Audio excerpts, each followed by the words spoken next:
እውነቱን ለመናገር ከግብፅም ጋር እናነጻጽር ካል ግብፅ በጣም ተጨባጭ የሆነ ኢንተረስት አለኝ ብላ ታምናለች በኢትዮጵያ። በዛ ምክንያት ደካማ ኢትዮጵያን ትፈልጋለች። እናነጻጽር ካለ ግን በዝርዝር የሻዕቢያ ጠላትነት ከግብፅ ይበዛል እንጂ አያንስም። በብዙ መገለጫዎች በምክንያቶች ልታስረዳ ትችላለህ ልደቱ? ወይ ግብፅ ያደረገችው የምታደርገው አንድ ነገር ነው እስካሁን አይደለ? የኢትዮጵያ ተቃዋሚዎችን በርቀት ትደግፋለች ነው። በመደገፍ ረገድ ከግብፅ በብዙ እጥፍ የበዛ የኤርትራ መንግስት ወይም ሻዕቢያ ይደግፋል። ባለፉት 27 ዓመታት እኮ እነዛ ተቃዋሚዎችን መደገፉን ታዲያ የኢትዮጵያን እንደማዳከም ነው የምትቆጥረው አንተ? አዎ 5 ወይም 6 የመገንጠል መብትን የሚያራምዱ ሌሎች 2 ወይም 3 ደግሞ የአንድነት አጀንዳ የሚያራምዱ ሁሉንም በኢትዮጵያ ተቃዋሚ አሉ የሚባሉ ተቃዋሚዎችን እየሰበሰቡ ማደራጀትና እንዲዋጉ ማድረግ ከጤናማ አስተሳሰብ የሚመነጭ አይደለም። በተለይ ደግሞ የአማራ ህዝብ ለሚያደርገው ትግል ከሻዕቢያ ጋር መተባበር አለበት ብዬ አላምንም።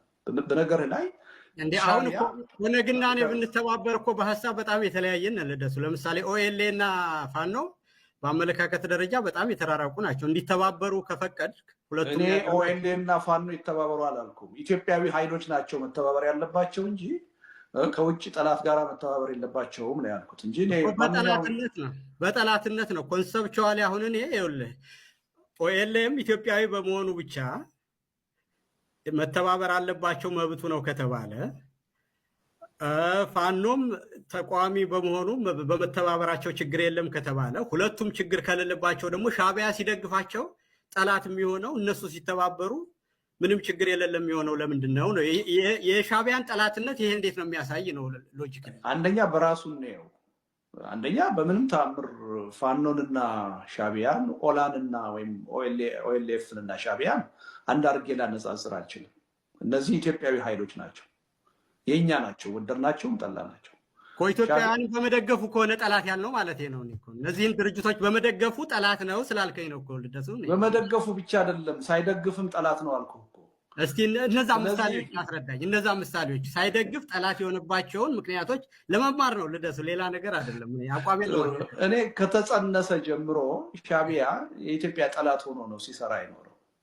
ኢትዮጵያን በዓለም ለመጀመሪያ ጊዜ አንድን ጥቁር ሀገር በቅኝ ግዛት ከመፈረጅ ጀምሮ አንድ የነበረው ህዝብ ሁለት እንዲሆን ኢትዮጵያ በታሪክ የነበራትን የባህር በር እንድታጣ በማድረግ ረገድ የኢትዮጵያ ተቃዋሚዎችን በማጠናከር በማስታጠቅ ረገድ ትልቅ ሚና የተጫወተ ድርጅት ነው። ኢትዮጵያን የአንድ ብሔር አገር አማራ ብሎ ሰይሞ የአማራ ህዝብ በጠላትነት እንዲታይ ያደረገ በዓለምም ደረጃ በአካባቢም ደረጃ ሻዕቢያ ነው። ሀድጊ ብሎ ነው የአማራን ህዝብ የሚጠራው።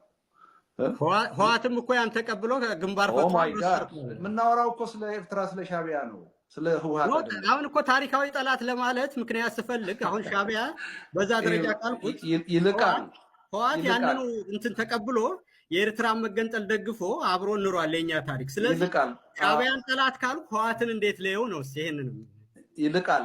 የኔን መርህ ምናልባት ሌላ ሚዲያ ላይ ስናገር ሰምተህ ከሆነ የትኛውንም አይነት የፖለቲካ ቅራኔ ቢኖረን ኢትዮጵያውያን በአንድ ሀገር ውስጥ ያለን የፖለቲካ ኃይሎች በጠላትነት መታየት አለብን የሚል እምነት የለኝም። በመርህ ደረጃ የለኝም። የውጭ ኃይልን ነው ጠላት ብዬ የምጠራው። እኛ የውስጥ ችግራችንን በውይይት በድርድር መፍታት አለብን የሚል እምነት ነው ያለኝ። ያሉንን የፖለቲካ ቅራኔዎች በዛ ደረጃ ነው መፍታት ያለብን የሚል እምነት ነው ያለኝ። አሁን እየተናገርኩ ያለው ስለ ውጭ መንግስት ነው። ኢትዮጵያዊ ስላልሆነ ኢትዮጵያዊ አይደለሁም ብሎ ስለተገነጠለ አካል ነው የማወራው። ይሄን ወስዶ ከህወሓት ጋራ ከኦላ ጋራ ማነጻጸር ተገቢ ነው የሚል እምነት የለኝም። እሱን ማነጻጸር ካለብን ከግብፅ ጋር ነው ማነጻጸር ያለብን። ቅድም የበለጠ ነው ግብፅ ብለሃል፣ እሱን መነጋገር እንችላለን። ለንጽጽር ሊሄዱ የሚችሉ ነገሮች ናቸው ሁሉም የውጭ መንግስታት ስለሆኑ። ስለዚህ ሻዕቢያ ሊጨርስልህ ከፈለግ አታቋርጠኝ። ቅድም እንዳልኩ ከትርክት ጀምሮ ኢትዮጵያን በመውጋት የኢትዮጵያ ተቃዋሚ ኃይሎችን ሳይመርጥ በአጀንዳ በማስታጠቅ ከፍተኛ የሆነ ስራ የሰራ ድርጅት ነው። ለመንግስትነት ከበቃም በኋላ 1983 በኋላ ለራሴ ይጠቅመኛል የሚለውን መንግስት ኢትዮጵያ ውስጥ ደግፎ ኢትዮጵያን እየበዘበዘ እያደህየ ራሱን ለማበልጸግ የሰራ ኃይል ነው። ይሄን ልታደርግ አትችልም ሲባል ደግሞ ታንክ አሰልፎ በኢትዮጵያ ላይ ወረራ የፈጸመ ነው። ወረራ በአደባባይ የፈጸመ ነው። ዓለም ያወቀው ነገር ነው ይሄ። ከዛ በኋላም ደግሞ ይኸው የ18 ዓመት ቂም ቋጥሮ ኢትዮጵያውያንን የኢትዮጵያን ድንበር አልፎ ገብቶ በግፍ በአሰቃቂ ሁኔታ የጨፈጨፈ ነው፣ የደፈረ ነው። የኢትዮጵያን ሀብት ንብረት ወርሶ የወሰደ ነው። እንደ ትግራይ የፖለቲካ ኃይሎች ለሻዕቢያ ባለውለታ የለም። ለነሱ እንኳን የራራ ኃይል አይደለም። ይሄ ጨካኝ ኃይል ነው። ለነሱ ብቻ ለፖለቲካ ኃይሎቹ ብቻ አይደለም፣ ህዝብን የጨፈጨፈ ኃይል ነው። አንተ እንዳልከው ማንካና ሹካ ሳይቀር ከህብረተሰብ ከመንግስት አይደለም የዘረፈ ኃይል ነው። ወጣቶችን እያሰለፈ የረሸነ ኃይል ነው። እዛው ጎረቤቱ አንድ ቋንቋ አንድ ባህል የሚጋሩ ህዝቦችን በዚህ ደረጃ የጨፈጨፈ ሀድጊ ብሎ ለሰየመው ለአማራ ርኅራኄ ይኖራል የሚል እምነት የለኝም። ነገ ከነገ ወዲያ ወደ ኢትዮጵያ ወደ አማራ ክልል የመግባት እድል ካገኘ ብዙ ግፍና በደል ሊፈጽም የሚችል ኃይል ነው። ከዚህ ኃይል ጋር መተባበር ተገቢ አይደለም።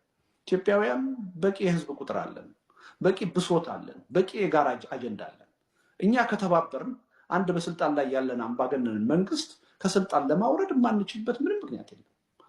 በእኔ እምነት ከእንዲህ አይነት ታሪካዊ ጠላት ጋር መተባበር ተገቢ ነው የሚል እምነት የለኝም። አነጻጽርልኝ ካልክ ደግሞ ከግብፅ ባላነሰ ሻዕቢያ የበለጠ የኢትዮጵያ ጠላት ነው። ይልቃል ሀሳቦችን አቅርብ እና ወደሚቀጥለው ርዕስ እንሻገራለን። ዋና ሀሳብ መግለጽ እና በተከታታዮቻችን እንዲነጋገሩበት ውይይት መለኮስ ነው ሀሳባችን እና በአንተ በኩል ያለውን ደግሞ ሀሳብህን አንሳ። እንደዚሁ እንደ ቅድም ልደቱም ጥያቄዎች መጠየቅ ትችላለህ። በመካከል ቀጥል ይልቃል። አሁን እንግዲህ ከልደቱ መከራከሪያዎች የኤርትራ መንግስት ታሪካዊ ጠላት ብሎ ለማድረግ ያነሳቸውን መከራከሪያዎች ለታሪካዊ ጠላትነት ተዋግተናል። ይሄ ደረቅ ታሪክ ነው፣ የሚካድ አይደለም። የፍቅርም የጸብም የጦርነትም ታሪክ አለን። ራሳቸውን ለመገንጠል ባደረጉት እንቅስቃሴ ከኢትዮጵያ ለመለየት የቅኝ ግዛት ታሪክ አድርገው ተለይተዋል፣ ራሳቸው ሀገር ሆነዋል። ነገር ግን ኤርትራ የምትባል ሀገር ከተፈጠረች በኋላ ያለውን ነገር ያንን ደግሞ ህወሓትም ተቀብሎ አብሯቸው ትከሻ ለትከሻ ተዋግተዋል።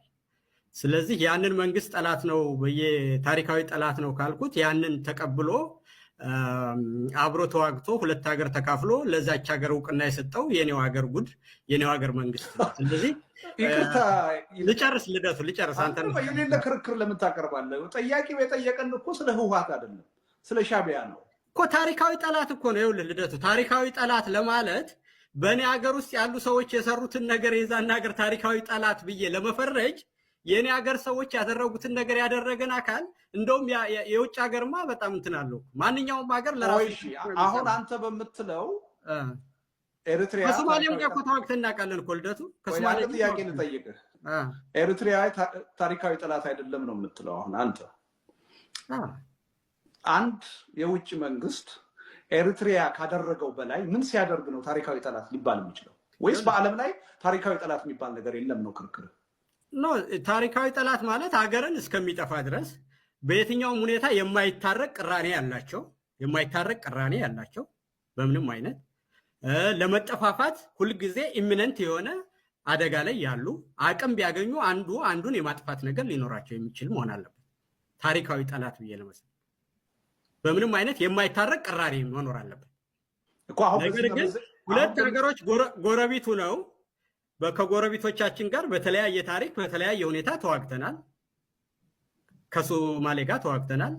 ኤርትራም ለመለየት ብሎ ተዋግተናል። እስካሁንም ተዋግተናል። ለምነንም አምጥተነው ጦርነት አድርገናል። ተመልሰን ሄደን ግን በራሱ ከተዋጉት ኃይላት ጋራ ጌታቸውና ደብረጽዮን ተገናኝተዋል። ታሪካዊ ጠላት ከሆነ እንዴት ሊገናኙ ይችላል? ኦ ማይ ጋድ! እነሱ መገናኘታቸውን እኔ እኮ ትክክል ነው አላልኩም።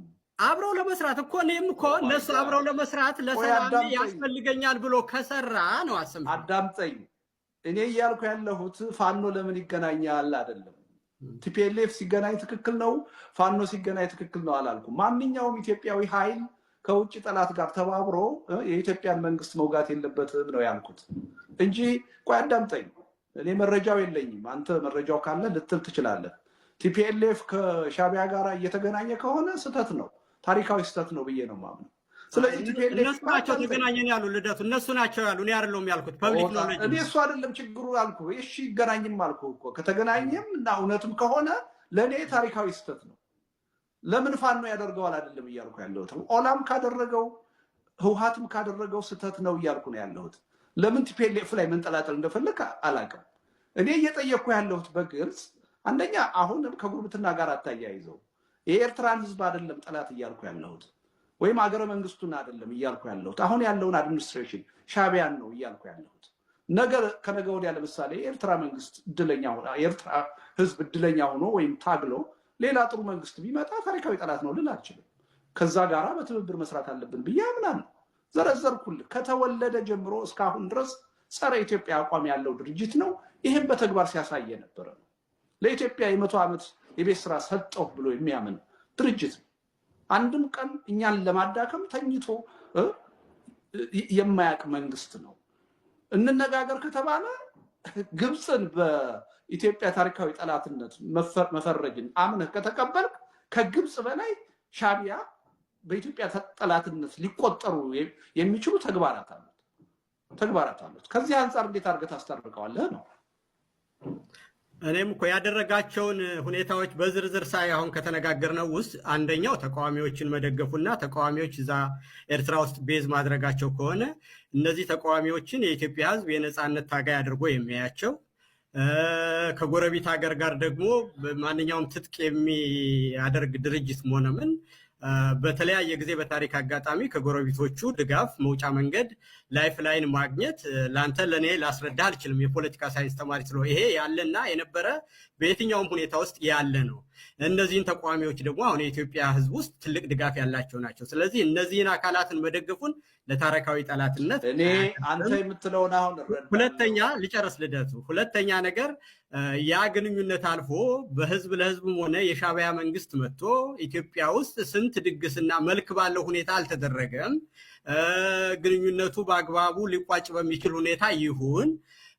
እንደዚሁም ደግሞ ህዝብን ለመጨፍጨፍ መንግስት ጠርቶ አያስገባው ነው እንጂ የሻዕቢያን የሚመራው የኤርትራ መንግስት የሚመራው ሻዕቢያና ኢትዮጵያ መልካም ግንኙነት አይኖራቸው ብዬ ተቃውሜም አላውቅም። እንዲኖራቸው እፈልጋለሁ፣ እንዲኖራቸውም እሰራለሁ። በሚያግባቡን ጉዳዮች ደግሞ በአካባቢ የህልውና ጦርነት መንግስት ባወጀብኝ ጊዜ ከኤርትራ መንግስት ጋር መገናኘቴ ልክ ድሮ እንደሚደረገው ማለት ነው። እስከ ዛሬዋ ሰዓት ድረስ የኢትዮጵያ ተቃዋሚዎች ሁላችንም የምናከብራቸው በኤርትራ ቤዛ አግኝተዋል። ያንን ማድረጉን ደግሞ በጠላትነት ላየው አልችልም። የተለያየ አመለካከት መኖሩ ፖለቲከኞች የተለያዩ አመለካከት ያላቸው ፖለቲከኞችን መደገፉን ለኢትዮጵያ ጠላትነትን አያረጋግጥም። ምክንያቱም የተለያየ ኮንስቲትዩንሲ ስላላቸው ነው። ልደቱ ይልቃል አሁን ያልካቸውን ተቃዋሚዎች እኔ አክብሬያቸው አላውቅም። በደንብ የምናገረውን ነገር ሰምተህ ከሆነ ከድሮ ጀምሮ በኤርትራ መንግስት የሚረዱ የፖለቲካ ኃይሎችን አክብሬያቸው አላውቅም።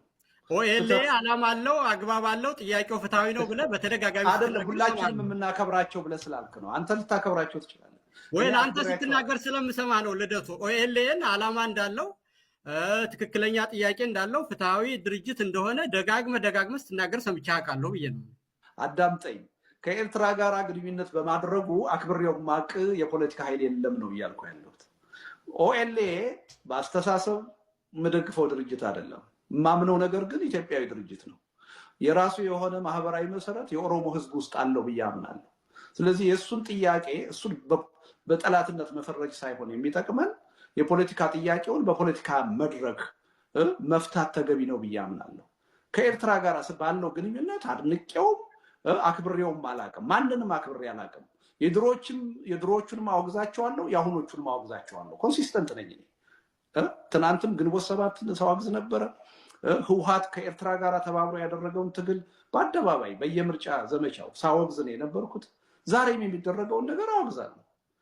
እኔ ስሰራው አንዱ ሲሰራው ትክክል፣ ሌላው ሲሰራው ስህተት የሚሆንበት ነገር የለም። እንደዚህ አይነት ደብል ስታንዳርድ እኔ ጋር አይሰራም ማለት ነው። አንዳንድ ጥያቄ ላንሳላችሁ። ቅድም ያልከው ነገር አለ። ለምሳሌ አሁን ያሉ ይገባኛል። ማንም ተቃዋሚ ኃይል እንዳልከው ወደ ውጭ መግባት መውጣት፣ ሎጂስቲክ ከውጭ ማምጣት ሊፈልግ ይችላል። ለዛ የሚጠቅም ትብብር ከጎረቤት ሀገር ሊፈልግ ይችላል። በዛ ደረጃ ያለን ነገር አንደርሳል አደርጋለሁ። አሁን የኢትዮጵያ ተቃዋሚ ኃይሎች በሌሎቹ የጎረቤት ሀገሮቻችን በጅቡቲ፣ በኬንያ፣ በሱዳን እንደዛ አይነት ጥቅም ቢያገኙ ችግር አለው ብዬ እንትን አለ አልቃወምም። ኢቭን ወታደራዊ ትብብር አድርገው የኢትዮጵያን መንግስት መውጋት የለባችሁም አልኩ እንጂ የኤርትራ መንግስት ቢፈቅድላቸውና ቢወጡ ቢገቡ ተቃውሞ የለኝም። ጦርነት ውስጥ ያለ ኃይል እንደዛ አይነት ጥቅም ሊፈልግ ይችላል። እኔ እያልኩ ያለሁት በጦርነት ተባብሮ ኢትዮጵያ ውስጥ ያለን መንግስት የትኛውንም ያህል ብንጠላው፣ የትኛውንም ያህል አምባገነን ቢሆን አንደኛ ከኛ አቅም በላይ አይደለም። ከታሪካዊ ጠላት ጋር ተባብሮ መውጋት ታሪካዊ ስህተት ነው። እሱ ጋር ልደቱ። ስለዚህ እያልክ ያለኸው የኤርትራ ወታደሮች ኢትዮጵያ ውስጥ የሚገቡ ከሆነ ነው የምትቃወመው ማለት ነው ወይስ ከዛ በመለስ ያለው የስልጠና የመሳሪያ የመንቀሳቀሻ ቦታ የሚዲያ የሎጂስቲክስ ድጋፍ ቢደረግ ችግር የለብህም ማለት ነው? ወታደራዊ ስምምነትን አልደግፍም፣ ግን ስምምነቱ ቀደም ሲል ያነሳኋቸውን ነገሮች የሚያጠቃልል ከሆነስ? እነሱን የሚያጠቃልል ከሆነ አልደግፍም። ነገር ግን በሁኔታዎች አስገዳጅ ምክንያት መውጫ መግቢያ ቢሰጣቸው ያለ ነገር ነው። አንድ የታጠቀ ኃይል እንደዛ አይነት ነገር መጠቀም በዓለም የተለመደ ነው። ቆይ መውጫ መግቢያ ስትል እሱን ክሊር አድርግልኝ፣ ለተከታታዮቻችንም ግልጽ እንዲሆንላቸው። እንዲንቀሳቀሱ የጦር ሰፈር እንዲመሰርቱ ቢፈቅድ ችግር የለውም፣ ግን የጦር ሰፈር ቢመሰርቱ አላልኩም። ለምሳሌ ሲጅ ሊፈጠር ይችላል አይደል እንዴ? ለምሳሌ የትግራይ ኃይሎች በኢትዮጵያ መንግስት ሲጅ ውስጥ ነበሩ። መሳሪያ ገዝተን ለማምጣትስ ልደስ ርህራሄ ቢኖረውና ከዛ ሎጂስቲክ ከሌላ ዓለም ከሌላ ወዳጅ ሀገር የመሳሪያ እርዳታም ለማግኘት ቢችሉ እና በትራንስፖርት መተላለፊያ ኮሪደርነት እንዲጠቀሙ ቢፈቅድ እንደዚህ ወጥቼ ላልቃወም ይችላሉ። ምንም አይነት ወታደራዊ ትብብር ግን መፈራረም አለባቸው፣ እንደዚህ አይነት ግንኙነት ውስጥ መግባት አለባቸው ብዬ ግን አላምንም። ኦኬ፣ ስለዚህ አንተ የምትቀበለው ትብብር ፓሴጅ የሚሰጥ ከሆነ ብቻ ነው?